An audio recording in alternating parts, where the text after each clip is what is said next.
What's going on, everybody? I don't know how many of you knew about this or not, but not that long ago I decided that it was time to recreate the Fiesta Red Strat that I used for quite a few years. It was my main guitar. The reason why I no longer have that guitar is because since it was my main guitar, it was also the guitar I experimented with a lot, and honestly, it was never as good as it was when it was first, like its first version, basically. And that was with just like the typical maple rosewood neck. I swapped necks like 3 times on that guitar, maybe more. I tried a ton of different pickups. It originally just had a bridge, Seymour Duncan Invader in it. And eventually I ended up even having an Evertune bridge installed. And while Evertune's cool, I really shouldn't have done it. I should have done that on a different guitar and just left that one be. But anyway, I decided that it was time to bring it back because it really was pretty much the one guitar that got away, basically. And not that it got away, but I ruined it. And even my girlfriend now, we started dating. This is about 5 years ago now. That was her favorite guitar of mine when her and I started talking, and she was pretty upset when I let that one go and when I just kind of screwed with it. And yeah, I definitely agree. So anyway, a lot of people have been asking me to really show in detail the process of what I do when I'm putting together, a Strat or something like that. And by no means am I making the guitar. I'm just buying the parts and putting them all together. But there is a little bit of work that goes into it that I think could, help you guys out if I show it as best as possible. So let me show you what I have, everything that I've bought, and where things are going. But before I do that, I do want to say, originally I used a official Fender Tom DeLonge neck. And it was just something that I had bought on, I don't know, eBay. It must have been eBay because I don't think Rebirth was around then. This was in 2012. And it's just hard to find those necks these days. And so I was looking around, I still wanted to have the bigger headstock, but I wanted it to be, I wanted to have a darker fretboard, but I didn't want it to be the newer Pow Pharaoh like Fender's been doing. And I really didn't want to take a big chance with buying something used. So it got me thinking about when the guitar was originally conceived. I had brought it to my friend Trevor, who runs Healy Guitars out in East Hampton, Massachusetts, and he basically made that guitar play, incredible. And I had just been thinking about that, and I had never had anything like made from scratch by him, so I thought it would be a really cool idea to have him make me a neck for the guitar. And so that hasn't been started yet. I don't technically have a neck for it yet. I'm going to use another neck I have just for the time being, just to square everything up and make sure things are the way they need to be until then. But he will be making me a neck that will fit this guitar exactly, and he'll make sure it's it's playing all good. So the neck's going to be a little different. I ended up going with roasted maple instead of just a regular maple, mostly because roasted maple really does, it holds together a lot better, and it doesn't fluctuate as much in the change of seasons. I'm in New England, and seasons change like that, and it really does affect my guitars considerably. So I went with the roasted maple. It's actually got some pretty nice flame to it too. It's going to have a bigger headstock. It's going to have the Healy logo on it, which I think is going to be really cool. He actually has a really nice new logo that he's been working with. And It's going to have just the vintage tuners like on the original Tom DeLonge guitar. I always really like those tuners. They hold tune really well, and they're really easy to use, easy for string changes. And then it's just going to have a rosewood fretboard, you know, fairly dark. It's going to have stainless frets instead of nickel frets, just because, you know, it'll take a little bit longer to wear those down. I figure why not.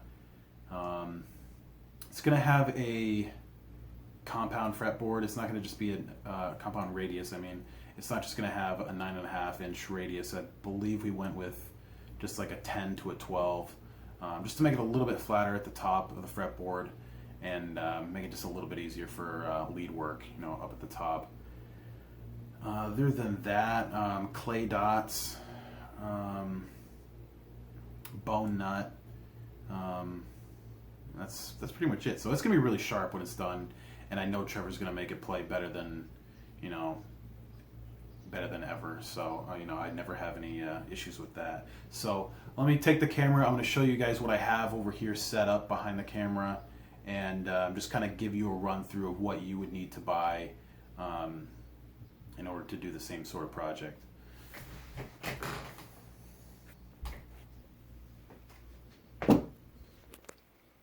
All right, so here is the body. Like I said, it's Fiesta red, and it is alder.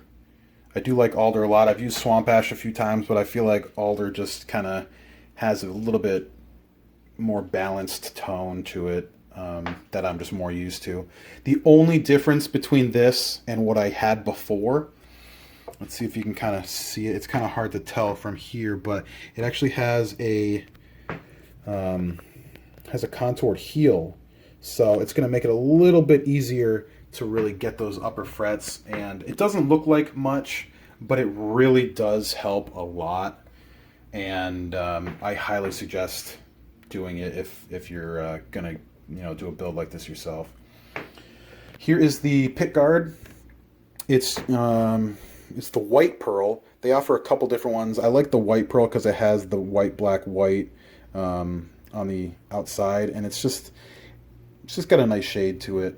They have, I think, a regular pearl solid, and then I think like an aged pearl or something, but I didn't want to go with that. Also, you can choose to have it routed for the DeLonge placement right here, but it's an extra $15 just to have that placement. So I'm just going to drill it myself.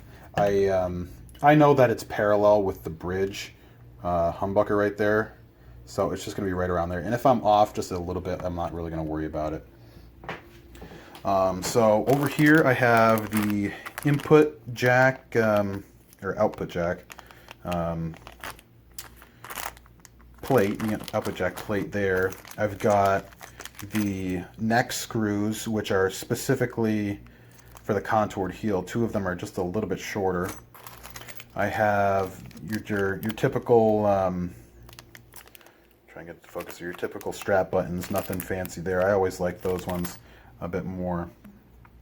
I have the string ferrules right here. These go on the back of the guitar, and definitely learned my lessons on putting those in. I'll show that a bit later. There's definitely an easier way to put these in than I knew when I first started. I just got a typical flat top metal knob here. I really like the knobs that Ormeth has. Got a set of Pickguard screws. Got to have those. I think they come in packs of 12. I'll only need 11 for the strap Pickguard, but whatever. I just have your typical neck plate. I'm sure I could find a DeLonge one if I really wanted to, but I don't care. I have an actual input or output jack here. You do have to buy it separate from the plate. And this is one I was actually using before. This was on the Blurple Strat that I was using. As you can see, it has some solder already on there. I just did like a quick removal of it before. Here is the bridge that I'm going to be using. This is the Fender American flat mount bridge. And basically, if they do an American-made guitar that's a hardtail, it's going to have this on it. At least from the last like decade or two. It is by far my favorite bridge ever. Super comfortable, and it keeps a fairly low profile when it's done, but man, it is super comfortable. It's almost like it's not even there.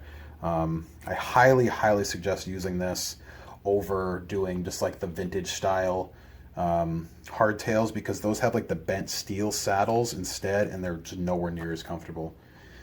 Finally, here I have the Seymour Duncan custom shop pickup that I had made, that I had gotten made a couple months ago. It was based off of the Invader, but it has an Alnico 8 magnet in it, and I asked for it to have about 10%, 10 or 15% less output than your typical Invader, and it also I also asked for it to have some good sounds when in like a coil tap mode, because what I'm actually using here for a pot, instead of just a typical 500K, this is actually a push-pull. So it just gives me a little bit more tonal options here. So yeah, that's basically it. The only other things you would really need to order from Warmouth, if you're planning on doing this yourself, the only other things you would really need are wiring and soldering, a soldering gun if you don't have one. But if you're going to take this to somebody that knows what they're doing, they're going to have all that stuff anyway. I typically buy my wiring and soldering stuff from stumac.com. I don't usually go through Warmouth for that. And then, yeah, as far as necks go, I'm going to use the neck, like I said, just for the time being. That's on the Blurple Strat, just to square everything up. I'll mention later why that's so important, and kind of go from there. As far as necks go, if you're going to do a build like this, I highly suggest going Warmouth, unless you have a friend like me who can make you a neck specifically for it. But you can use American Fender necks, but you have to watch out for the mounting screws. Sometimes on the American Fender necks, it won't be in just like a square. For example, it won't just be square like that. Sometimes they'll have their version of the contoured heel where this hole would be down about halfway, so that wouldn't match up. You'd have to drill another hole for that, which is totally usable if you want to use that, but be aware that that might happen. You can use Mexican necks, but sometimes I've run into problems. Not always, but I have better luck with the American stuff, even though it is a bit pricier. And I do not suggest using anything like Asian made, or Indonesian or Korean or anything like that, Japanese, because they really follow just a slightly different pattern, and there's no guarantee that that stuff's going to match up. So I really don't suggest doing that. But anyway, that's all I really got to talk about right now. I'm going to take some separate videos of me actually showing what I'm doing and why I'm doing it. And hopefully this first little episode was informative. So let me know what you think. Like I said, I'm super excited to get this guitar rolling, and hope you guys are too. See you later.